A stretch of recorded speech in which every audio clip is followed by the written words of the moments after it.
2009 vintage here of the Vina Albina, Bodegas Riojanas Gran Reserva Rioja. And that might take a little bit to actually get off the tongue, but the wine is absolutely worth it. And thanks, Mark, for pouring that. Absolutely. Let's jump right into it. A super traditional style Rioja, a Gran Reserva, so the highest level of what this particular bodega can make in this particular vintage, 2009, which, Mark, I know you know a little bit about 2009. Yeah, well, warm and dry vintage, Absolutely. which produces, wines that have broader shoulders, bigger, juicier. Are you describing me? Wines. Yes, exactly. Okay. Yeah, definitely some fleshiness, some ripeness to the wine still. Being 14 years old at this point, if I can do math correctly, yes. There's Yes. definitely lots of dark, ripe blackberry and dark red cherry and like the sappy kind of resinous, almost slightly oaky, dusty red earth rocky component, which is all over the nose. Makes me want to have a sip. Yeah. Maybe. Well, no, I mean, it definitely feels like a very traditional Rioja, in its flavor.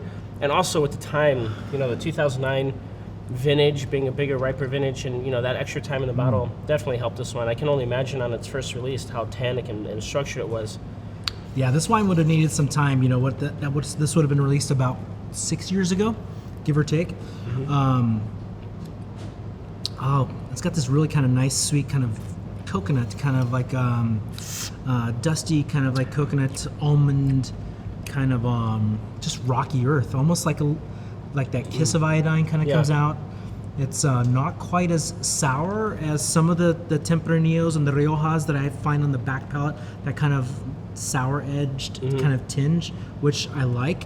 This one's a little bit softer and rounder, but absolutely traditional, all American oak. I'm spends surprised. At least a couple of years, yeah. I'm surprised how well integrated that American oak is, because sometimes, especially producers that use 100% American oak, it really stands out and it pops off the wine. For decades, huh? Sometimes it can do but that. But this is really well integrated. Oh yeah, but anyway, the integration of the American oak is really surprising to me.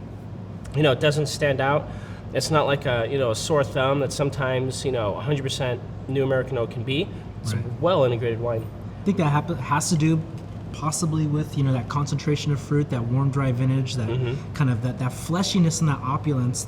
There's a polish, I think, to the fruit that absorbs that oak really nicely, which I mean, I really enjoy the wine.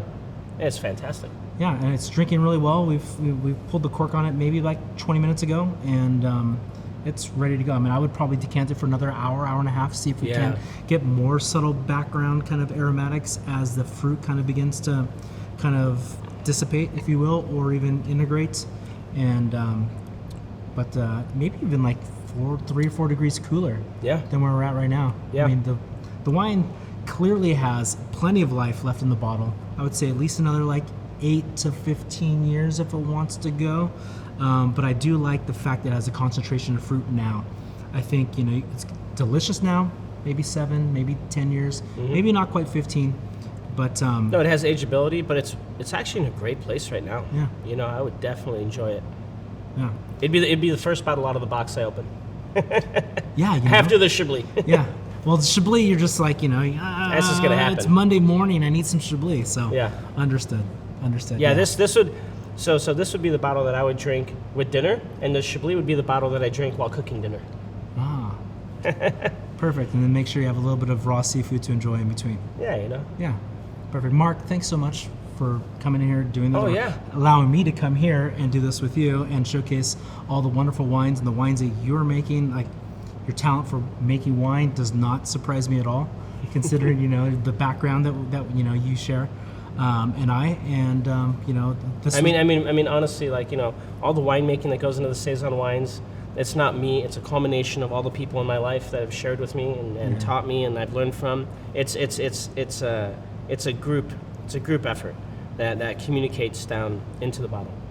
And it's there. Yeah. It's in the bottle for sure. Cheers. I appreciate it.